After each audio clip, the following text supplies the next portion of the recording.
next time, Vice, medyo hinay. Kahit sabi mong huwag tayong kumalma. Kumalma ka ng konti para hindi maging libelous. Medyo may off lang yung konti na patayin sila and everything, gumawa ng bats. Medyo off lang siya. Nagnanakaw, mga nagtatago ng magnanakaw, isa lang ang kusinakaw. Yan na, nako, warning. Sana hindi to ma-add suitability, ah. This video contains strong language. Viewer's discretion is advised. What's up? Ang tubig, baha, pagnanakaw, korupsyon, yun ang mataas sa Pilipinas. What's down? Ang down, ang babang-baba, yung mga Pilipino. Kaya sa ngalan ng lahat ng mga kapwa ko, artista nasa entablado ngayon, pag kinabi ng mga artista nasa baba at sa iba't ibang lugar na nakikisama sa amin, binabati po namin kayong lahat. Mabuhay kayo, mga kapwa namin Pilipinong nanakaw ng gobyerno. Mabuhay kayo. Yan ang pagbati natin sa isa't isa. At para sa lahat naman ng mga politiko at bahagi na ng gobyerno na nagnakaw sa atin, nagnanakaw sa atin, mga nakatingin habang may nagnanakaw sa atin, mga... Yun na, mga ka-clear. Diba? Oh, nakatingin lang habang may nagnanakaw sa atin. Okay? So, wala tayong magagawa, mga ka-clear, kundi ibalik ang nakaraan. Although, ang dinig ko ay, ano sabi niya dito, parang nakatingin kami sa iyo, or we're watching you, PBBM. But still, ang Pangulo, may ginawa at may ginagawa. Kung hindi sa kanya, mga clear, alam natin, kung hindi sa kanya, hindi ma-open ang issue na to sa korupsyon. Lalong-lalo na sa mga flood control projects. Diba yan ang pagkatandaan natin? Nung nakaraan, may ghost projects, aminado. Pero, nagkaroon ba ng itong investigasyon? Nakatingin lang. Bakit? Kasi, yung leader nung nakaraan, umaming kurap siya. Kaya di niya siguro ipapahuli yung kapwa korap. Diba? Tuloy. Kasama ng mga nagnanakaw sa atin, mga alam na may nagnanakaw pero hindi nagsasalita, mga kasama ng mga nagnanakaw, mga nagtatago ng magnanakaw, isa lang ang gusto namin sabihin sa inyong lahat. Wala nga, baka ano to ha, word wait lang. Patawad kay Father, pero medyo, alam niyo na yan, PI ng konti yan ha. Okay. Sana, wait. Advance natin ng konti. Oops, sana hindi Ganun ba talaga sinabi niya? My gosh, wait lang, Vice. Teka lang. Relax. Pagkatapos ng nabisa, pero Panginoon, patawarin niyo kami, pero totoo yan. Ito ang wika ng lahat ng mga Pilipinong ninakawan. Okay na. Hindi ko madiretso, mga clear. So, alam nyo na yung PI yun, ha? Nadinig nyo naman to. PI to. Magkaisa tayo. Teka na, nauna. Yes, Nelisa, okay. Ano yung kanina? Magkaisa tayo. Diba? Nasaan na yun? Magkaisa tayo. Ayan. Magkaisa tayo. Playaan natin ang mga pamilya Duterte na nasa ating bansa. Sila nang gugulo sa atin at sa rally ngayon. I think so. My denied. I think so. Ayun ay aking pananaw. Pero syempre mag-iimbestiga dyan. Sabi nga ng Pangulo, ayaw niya ng turo-turo lang. Dapat due process. Pero sa aking pananaw, sino ang may motibo, mga ka-clear? Sinong may motibo? Diba? Okay, tuloy. Teka lang naman, wag naman masyado sa ano natin ng konti. Ay, grabe, talaga naman. Ganun ba talaga?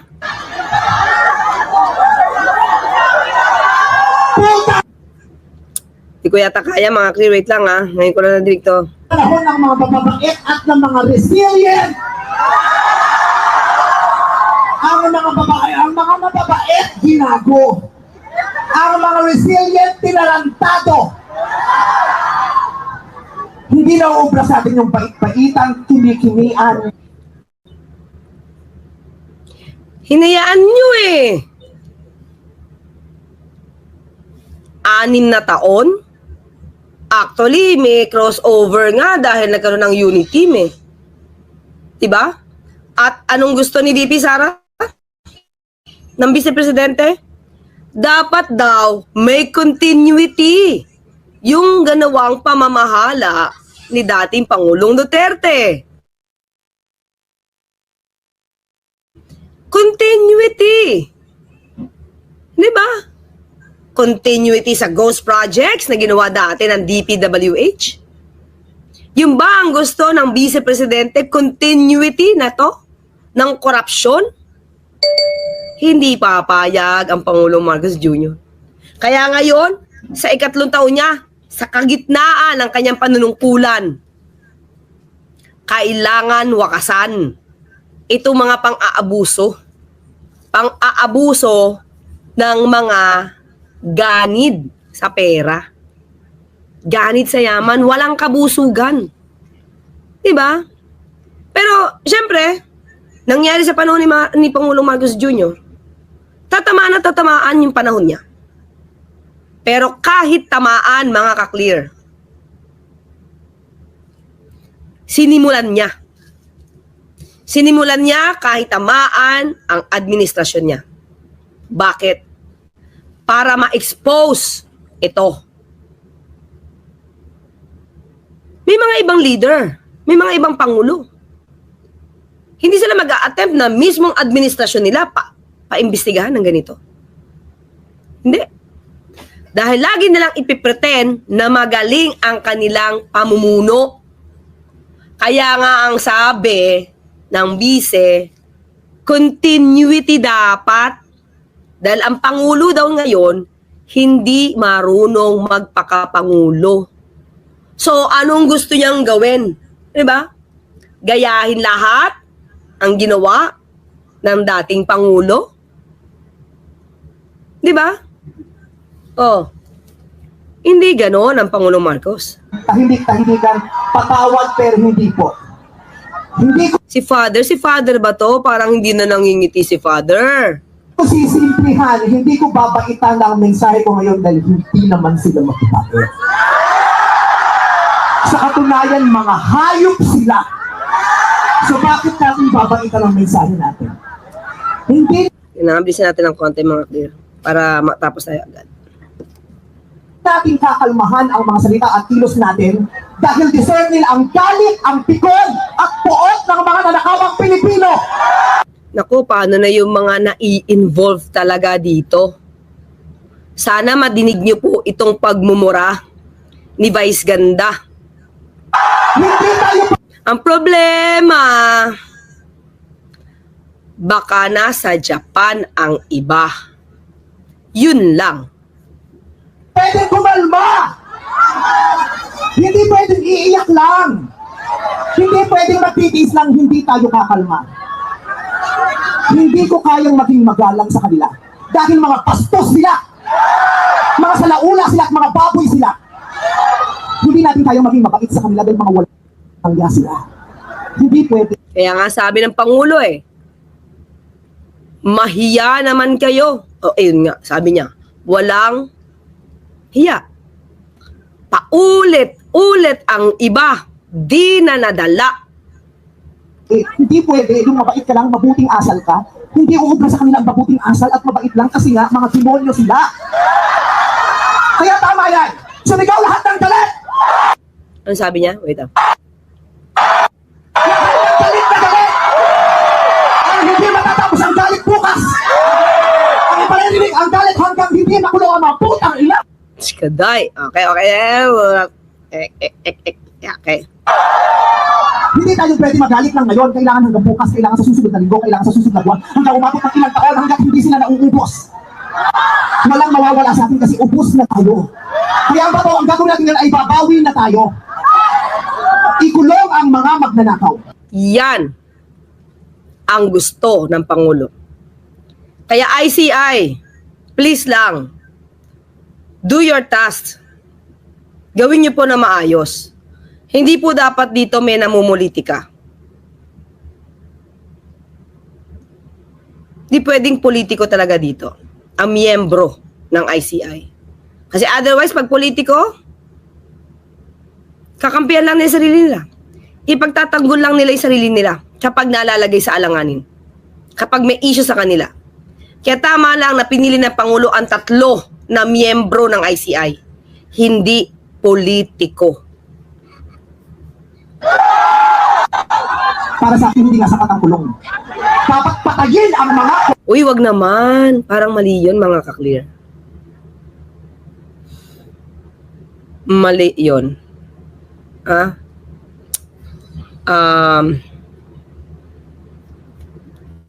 In a way, nako, baka pwedeng inciting to sedition to, mga ka-clear. Kasi, parang you're encouraging others to commit such kind of rebellion. Hindi dapat gano'n. So medyo, 'di ba? Medyo off 'yon. 'Di ba? Medyo off 'yon. Kasi you're uttering languages or words na nag-i-instigate ng galit sa tao. Tapos, dapat sa kanila patayin. Diba? Medyo mali yun. Diba? Especially you're referring to the government. Diba? So, alam nyo, kahit galit tayo, ito lang mga kaklira, kahit galit po tayo, medyo ingat po tayo, especially baka kasi ma-misconstrue ito as inciting to rebellion. Diba? Kasi you're uttering speeches,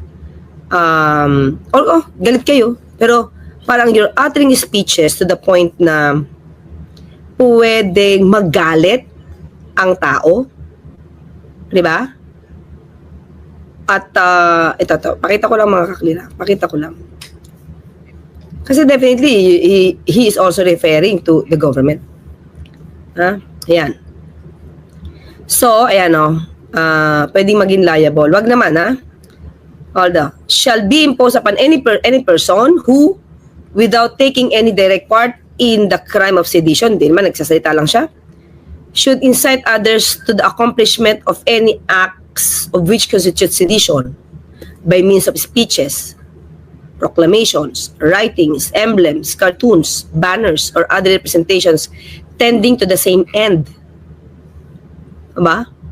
Or upon any person or persons who shall utter seditious words or speeches, write, publish, or circulate scurrilous libels against the government or any of the duly constituted authorities thereof, or which tend to disturb or obstruct any lawful officer in executing the functions of his office, which tend to instigate others to cabal and meet together for unlawful purposes. Di ba? So, ingat.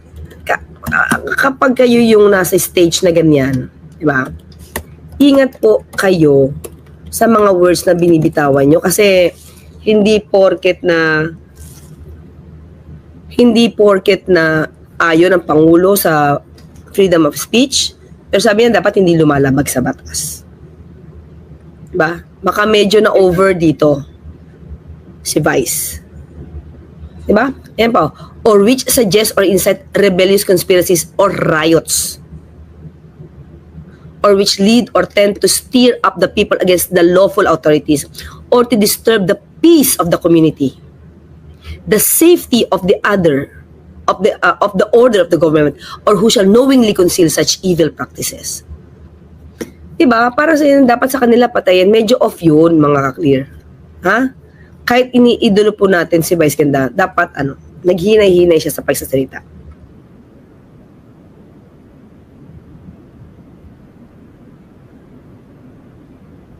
Diba? Ay, bakit nawala? Sorry pala. Yun. Pati pamilya nila, patayin. Dapat gumawa ang ng batas ang pamahalaan para ibalik ang death penalty. Pasensya na po, Father. Alam kong ayaw mo ng death penalty. Ipagkasal mo na lang ako.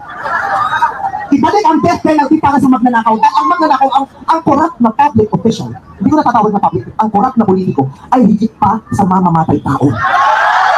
Ang corrupt na politician ay higit pa sa magnanakaw. Ang corrupt na politician, ang corruption ay higit pa sa terorismo. Paano kung mga clear kung corrupt na, killer pa? Hindi ba mas masahol yun? Mas delikado yun. Corrupt na, meron pang mga kakilalang assassin para pumatay ng tao. Mas delikado yun. Diba? Ano ito pa si Banat Boy? Gising ka pa, Banat Boy? Ha? Okay, tuloy. Ang mga terorista, namimili lamang ng lugar at panahon kung kailan aatake. Pero hindi mo dapat i-compare. Mga kaklear ha, hindi ko dina-justify yung sinasabi ni Vice Ganda dito. Kahit ano pa yan, terorista yan, magnanakaw yan, mamamatay tao yan, lahat sila patay-patay. Walang lamang. Walang lalamang. Pare-parehong krimen ang ginagawa nila. So, hindi pwedeng i-justify. Diba? Kasi, di ba, Banat Boy, kahit na sabi mo aatake yan sa iba, may buhay pa rin. May buhay pa rin na pwedeng malagay sa alanganin kapag umatake ang mga terorista. So, hindi pwedeng i-justify. You cannot compare that. Yung isang heinous crime, di mo pwedeng i-compare sa another heinous crime. Iba-ibang level yan. Diba? Hindi ko alam na ganito yung mga sinabi niya, mga kaklir. Pero ang mga magnanakaw sa Pilipinas, walang pinipiling araw-araw nila tayong nilalakawan. Diba, you cannot justify terrorism. Kasi most probably, the reason why you were able to say that, it's because you have not experienced, no, the being a victim of a terrorist. Diba? Okay siya, galit siya, tama yan. Pero, a Lonely TV pa shout out eh. Thank you, a Lonely TV. Pero, para i-justify mo yung gawa ng isa na krimen din, it's off pa rin siya. Mali. Diba? Medyo di maganda yung approach ni Vice kanina doon sa pagkakasabi niya na sinusweldohan ka namin. Konting respeto sana sa presidente. Well, let us see, hindi ko pa mapakinggan eh. At ang inaatake ng mga terorista, yung mga iba ang pananampalataya, iba ang paniniwala, ibang... Ayan na nga ba eh. Minsan pag nagsasalita ka tapos hindi mo alam ang kabuuan about the terrorism, you tend to justify their acts. Di mo kasi naranasan na kidnap ng isang terorista. Di ba dapat hindi yun maranasan? Di ba? Mahirap yun. Hindi pwede ma-justify yung mga acts of terrorism. lahi. Pero ang mga kurap, kapwa Pilipinong alahi ang ninakawan. Kaya hindi tayo pwedeng sumukulang ng ganito. Kaya hinahamon ka namin, Pangulong Bongbong Marcos, kung gusto mong magkaroon ng magandang legasiya, ang pangalan mo, ipakulong mo lahat ng magnanakaw. Yun nga yung ginagawa. Alam mo, sa totoo lang, Vice Ganda, di mo madidinig ang mga lahat na nadinig mo at wala ka sa stage na yan para magsita ng ganyan at magmura kung hindi sinimula ng Pangulo ang pagpapaimbestiga na ito. Diba? Noong nakaraang administrasyon, nakatayo ba kayo sa ganyan? Nalaman nyo ba yung lawak ng mga anomalous flood control projects? Hindi. Diba? Pero with the president now, nakita nyo. At iyan ang gusto ni Pangulo. Makita ng lahat ng tao ano ba nangyari sa pondo. At mananagot ang dapat managot. Mga clear, we should not be talking about legacy here. Ang pagtatrabaho ng Pangulo hindi para magkaroon ng legasiya. Ang pagtatrabaho ng Pangulo para masolusyonan ang issue sa korupsyon ay para sa taong bayan. Hindi para sa ikagaganda. No? Hindi para sa kanyang pagsikat. Hindi para pa-PR. Ginagawa niya to para sa taong bayan. Di ba? Sinabi ko na kanina, kung gusto niya lang ng legasiya, ang Pangulo, pabulgar niya ba to?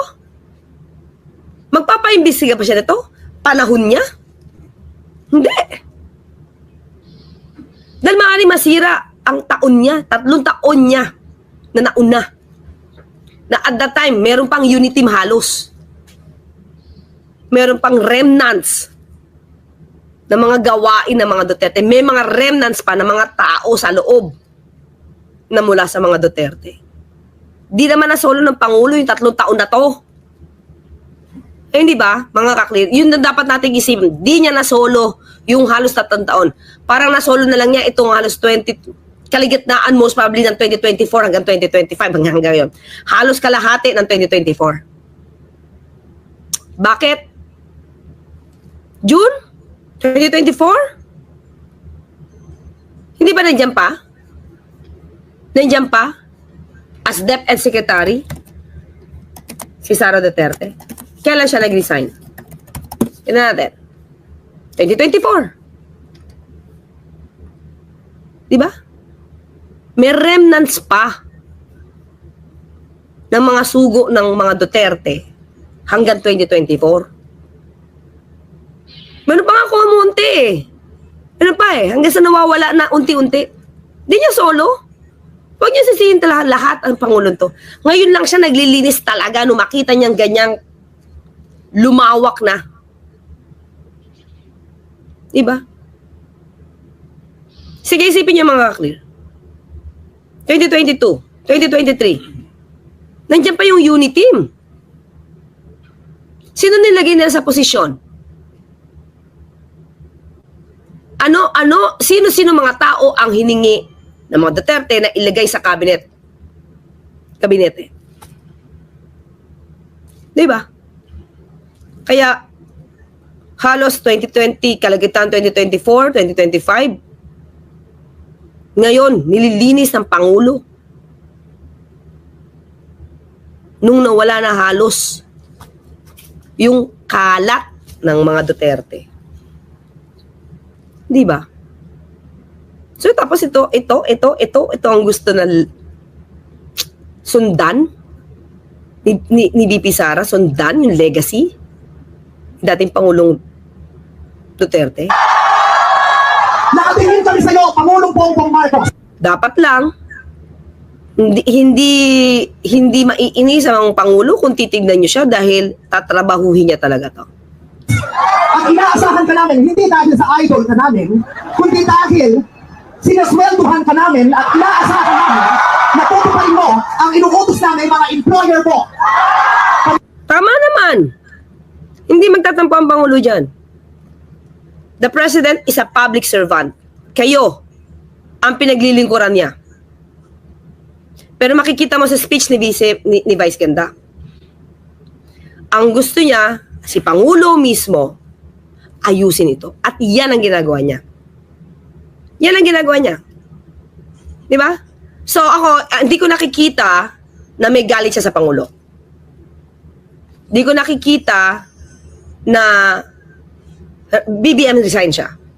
Ang nakikita ko, Pangulo, sinimulan mo to. Tapusin mo to. Pakulong mo. Yun naman talaga yung gusto ng Pangulo, kaya nga niya sinimulan yan eh. Di ba? Kaya lang sa ngayon, mga kaklir, ang lahat ng ito ay nasa ICI. Kaya dapat si ICI, walang politika. Kaya ang nagpapasahod sa inyo, tapos na ang panahon na natatakot tayo sa gobyerno. Takutin natin ang gobyerno dahil ang kapangyarihan nasa sa atin, wala sa kanila. Nakatingin kami sa inyo. Ipakulong. Lahat ipakulong. Pawiin ang mga ari-arian. Pawiin ang mga ari-arian. Pati atay, i-donate. Ibigay lahat. Pati mata, i-donate. Walang ititira kasi nga, hindi tayo pwede maawat ang mga putang ina nila. Uy, nako dahil. Okay, sige na. Marami pa muna. But anyway, sa akin mga kaklir, medyo may off lang yung content na patayin sila and everything. Gumawa ng bats. Medyo off lang siya. But yung pagkakasabi niya, ang Pangulo naman, mga kaklir, sabi natin, nakikinig sa lahat ng hinaing nyo. Yon. Kung swelduhan nyo, of course, lahat ng public servants, swelduhan nyo. Diba? Tama lang magalit kayo. huwag nyo lang pabaksakin ang gobyerno. Hindi naman niya pinababaksak. Diba? So yun lang mga ka-clear. So, nakita natin kung anong damdamin ng isang vice ganda. At huwag ka mag-alala, vice, nakikinig ang Pangulo dahil nakamonitor siya kanina. Okay? Makakarating yan at makakarating. At kahit hindi mo sinabi yan, yan ang gagawin ng Pangulo. Okay? Pero sana next time, vice, medyo hinay. Kahit sabi mong huwag tayong kumalma. Kumalma ka ng konti para hindi maging libelous or parang words na pwedeng sabihing seditious lang, words ang ginamit mo. Ingat lang ng konti. Okay? So maraming salamat mga ka-clear at meron pa po tayong topic, naging 4 pero medyo bilisan lang natin dahil kailangan natin matapos yung 4. So ito, inuna na natin si Vice Ganda at tingnan natin meron kasing mga naka-black mask na nagulat talaga. Ako nagulat, syempre wala naman ako sa wala naman ako sa mga usapan sa mga kapulisan. So syempre na nakakalam ng intel. Pero at that time na nasa live ako, syempre medyo nagulat ako. Although alam natin na pwede mangyari kasi nga yun yung maaaring gawin Dahil lagi nila pinangangalandakan yung Nepal and everything. Kasi may nakita nga ako, I'm sorry kung ito man ay galing kay Kitty. Kasi may nakita akong pangalan na Kitty. Pero I'm sorry kung hindi naman sa'yo galing. May nakita lang akong pangalan na para bang yung merong isang opisyal na hinulog sa bangin. Pero buhay naman, di ba? Sa Nepal yata yun. Tapos sabi niya, sana ganito ng mga Pilipino. Again, that's wrong. See you in a while mga clear. Meron pa po tayong topic. Bye. Thank you sa ating mga MIBs. Sa Mami Ida.